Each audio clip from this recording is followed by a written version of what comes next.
CPI communist party of India, जो कि part है इंडिया अलायंस का, इनका कहना है कि देश के सारे न्यूक्लियर वॉरहेड्स को खत्म कर देना चाहिए। सिटीजनशिप अमेंडमेंट एक्ट, जो कि इतनी मुश्किल से इंप्लीमेंट हुआ है, उसे रिमूव कर देना चाहिए। इसके साथ साथ इंडिया को उन ग्रुप से पुल आउट कर लेना चाहिए जिन ग्रुप्स में अमेरिका इन्वॉल्व है। असल में इन सारी चीजों को कम्युनिस्ट पार्टी ऑफ इंडिया के द्वारा 2024 इलेक्शन के अपने मैनिफेस्टो में शो किया गया है। बीजेपी इन एंड आउट के 16 वीडियो में हम ऑपोजिशन के मैनिफेस्टो को समझने की कोशिश करेंगे। कम्युनिस्ट पार्टी ऑफ इंडिया के मैनिफेस्टो से इनकी आइडियोलॉजी का पता लगता है और ये देखने को मिलता है कि ये अपनी आइडियोलॉजी में कितना बिलीव करते हैं। अपने इस मैनिफेस्टो में सीपीआई ने बहुत से लॉज को रिमूव करने की बात कही है या बीजेपी के द्वारा रिमूव किए हुए लॉज को दोबारा इंप्लीमेंट करने की बात कही है। जैसे जम्मू कश्मीर में आर्टिकल 370 को दोबारा इंप्लीमेंट करना और दोबारा से जम्मू कश्मीर को नरक बनाना। इतनी मुश्किल से इंप्लीमेंट हुए सिटीजनशिप अमेंडमेंट एक्ट को हटाने की बात करना। इसके अलावा सीपीआई के सत्ता में आते ही सीपीआई जिस लॉ को ड्रैगोनियन एक्ट मानती है उस लॉ को सीपीआई रिमूव कर देगी। जैसे एंटी कन्वर्जन लॉ को रिमूव कर दिया जाएगा। ये अनलॉफुल एक्टिविटी प्रोविजन एक्ट को भी रिमूव करने की बात करते हैं। कम्युनिस्ट आइडियोलॉजी में डेथ पेनल्टी को सपोर्ट नहीं किया जाता, इसीलिए इन्होंने डेथ पेनल्टी को भी रिमूव करने की बात कही है। कम्युनिस्ट आइडियोलॉजी हमेशा से कैपिटलिज्म के खिलाफ रही है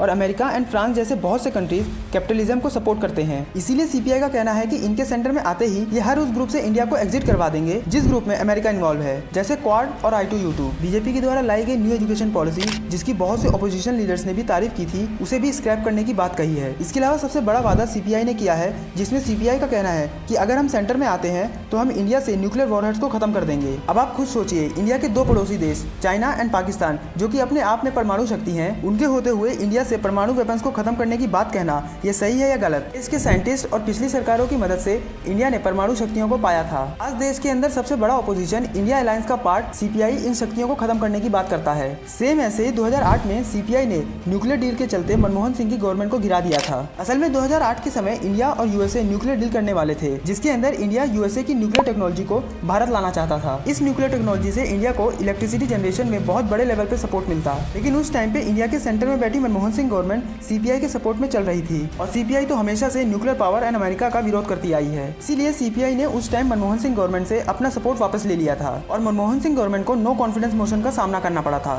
इसी टाइम पे मनमोहन सिंह गवर्नमेंट का सपोर्ट किया था समाजवादी पार्टी ने और समाजवादी पार्टी के सपोर्ट से ही India US nuclear deal complete हो पाई थी। अपोजिशन के मैनिफेस्टो को देख करके ही कई बार ये डिसीजन लिया जाता है कि करंट गवर्नमेंट को हटाकर अपोजिशन को वोट देना चाहिए या नहीं। अगर आप कम्युनिस्ट आइडियोलॉजी को अच्छे से समझना चाहते हैं तो आप इस वीडियो को जरूर देखिएगा और सीपीआई के मैनिफेस्टो के बारे में आपका क्या कहना है कमेंट में जरूर बताइएगा। अगर वीडियो अच्छी लगी हो तो लाइक करें और बहुत अच्छी लगी हो तो शेयर करें। अब हम मिलेंगे अगले वीडियो में, तब तक के लिए नमस्कार।